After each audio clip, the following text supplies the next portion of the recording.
What's everyone doing? It's April 1st. It's the boy Flopo. It's Wassup Flobo? Episode number 51. Hope this April is treating you as best as it can. I understand if you're like most people on the planet, things are not the way you thought it would be this time of the year. But that's okay, as we got construction happening right across the street. So here's the deal. I wanted to do a Q&A episode. The original plan was every 25 episodes, because 25 is my favorite number. We're going to do a Q&A episode. But the thing is, I actually got on a show with Jack. It's called Wrestling with Your Questions. And a lot of the questions I had for the Q&A got kind of answered there. So we kind of just kept moving and grooving. One of the questions that I got was from my compatriot, James Lott Junior. And it's a kind of a serious question. I'll get to that in a minute. Before I do, if you guys don't know who James Lott Junior is, JLJ Media. Follow that guy on YouTube. He's on TikTok. He's on Instagram. He is a super organizer, which is interesting to me because I didn't even know what a super organizer was or what they did. I thought it was like organizing your life, but it's like physically organizing. Like, they're like, I don't want to say Marie Kondo because he gets mad when I say Marie Kondo. He's like, oh yeah, she does it, but but he does that too, and like I'm like a life coach and like a billion books and does a lot of the soap opera after shows and after buzz TV. What up, Mo? Thanks you all for listening to the chat. So anyway, James Lott Junior and I went over to his house and studio a couple weeks ago before the quarantine, and we had like what they call an ESPN the car wash. And ESPN and in the classic days in Stanford, they would have like a superstar, an athlete, and they'll have an interview with them at show Studio One, interview them with show Studio 2. They would do promos. They would act in a quick Sports Center clip, and then they will do some of the smaller content to be cut up for print and stuff. And it was like all in the line. It was called a car wash. So I got the car wash treatment over at James Lott Junior studio. I did a podcast with him. It's called A Lot of Help, LOTT of Help. Check that out. I did some TikTok videos with him, which was pretty cool. But interesting enough, he gave me a patch of spoken word to read out loud. And I did. He said, all right, and he coached me on how to say it, how to say the words. And if you could believe it, it became an actual song. He took my spoken word and moved it into an actual song. I'm looking at it right now. It's called Music Is My Life from James Lott Jr. That's Lott Jr. So it's called Music Is My Life. I don't know if you can see it here on Spotify. There, Music Is My Life. Go out there. Check it out. It has like a keyboard, a sepia tone, ponchiameter. It's actually a fader, but if you know the business, it's called a ponchiameter.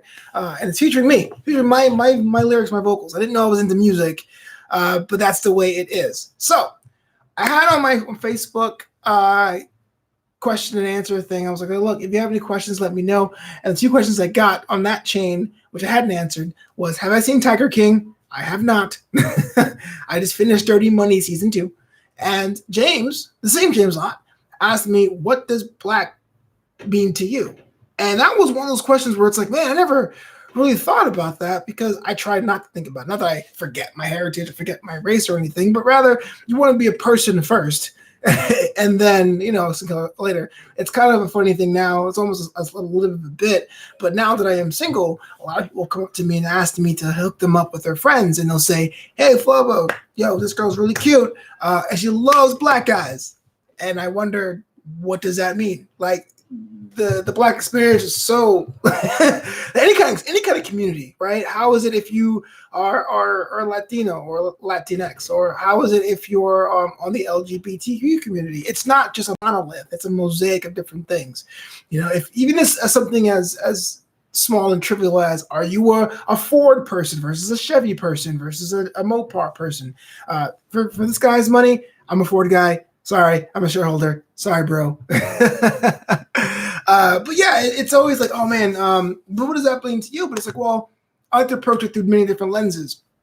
Being from New York and growing up there, when I moved to Northern Florida for college, I was the only black person on my campus, more or less. I mean, there was a basketball team, but it was me. And I learned very, very young at 18 that it's not about being you all the time, which unfortunately it is that to people who aren't used to seeing someone like you, are an ambassador. So it's really to behoove yourself to show people, hey, look, I am not just a stereotype. Yes, I have seen gangs growing up, but I am not a gang member myself, for example. So being an ambassador in that way is sad but true, but Apparently, there's a debate going. There's no Mopar sucks. I don't know why we're even talking about this. Ford is all the way. But the culture too. What is the culture? We say things are for the culture. I'm watching.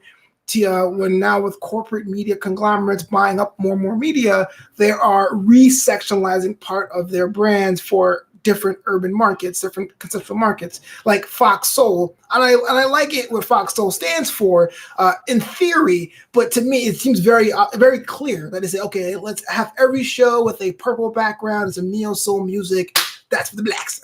And it's cool, but I just feel like it doesn't quite say to me, what couldn't quite speak to me.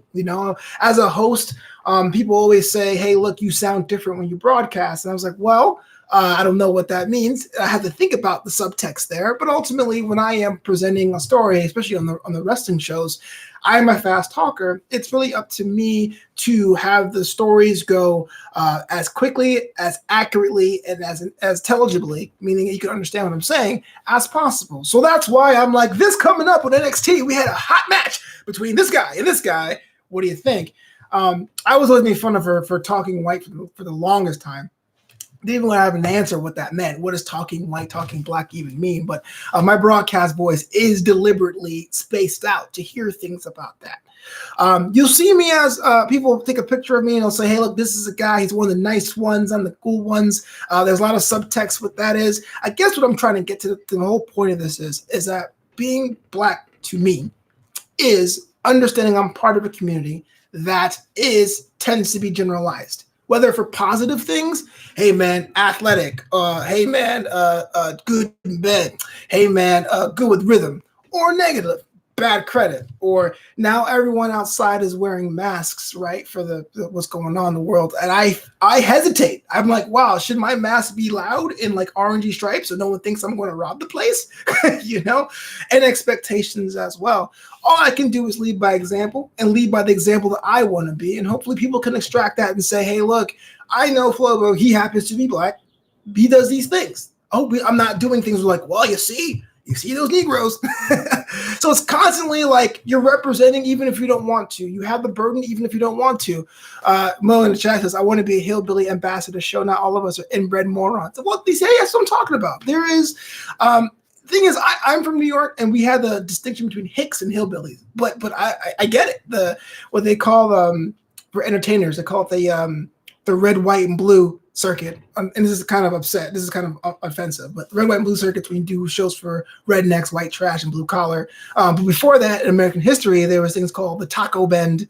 There was things called the Chitlin circuit. So it's kind of messed up. But it's kind of par for the course for entertainers who work on cycles where it comes to that as well.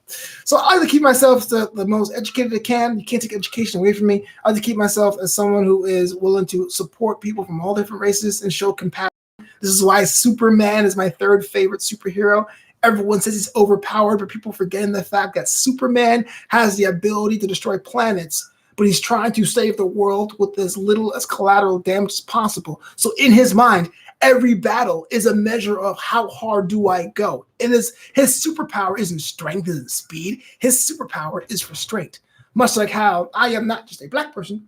Hey, black guy. I am an entertainer, comedian, DJ, former politician, flame out, master's degree holder, novelist, long distance runner who happens to be black. I hope that answers that question, James Lott. Thank you so much. And if you have more questions for me, as serious or as lighthearted as possible, let me know in the comments below. It's your boy Flobito. Wassup Flobo, episode number 51. And I also do voiceover for the WW Sports Pod Network. If you guys don't know about the sports, we're kind of like we're missing it. The good archive, the good content's available at WW Sports Pod. We're talking We Own Saturday. We're talking the 685. Look into those podcasts. Those are fantastic and feature voice work from yours truly. But until next time, be yourself and peace.